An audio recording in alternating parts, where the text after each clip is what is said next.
Hello friends, అందరికీ good morning. Welcome to my YouTube channel క్రాయు 1024.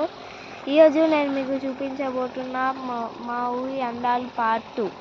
ఇంతకుముందు వీడియోలో చూపింటే మీకు అర్థమయ్యేది. ఇప్పుడు ఈ వీడియోలో చూద్దాం రండి. ఇదిగోండి, ఇదే మా పొలాలు. ఇవన్నీ మా పొలాలే. ఇదంతా మా పొలాలు. అక్కడంతా వేరే వాళ్ళది. మంచిగా ఈరోజు మంచు కురుస్తుంది.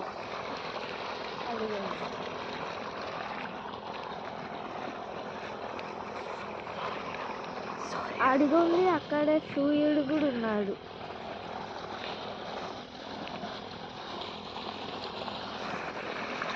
ఇక్కడ బోర్ ఆన్ చేశారు. నీళ్ళు ఎంత స్పీడ్ వస్తున్నాయి, చల్లగా.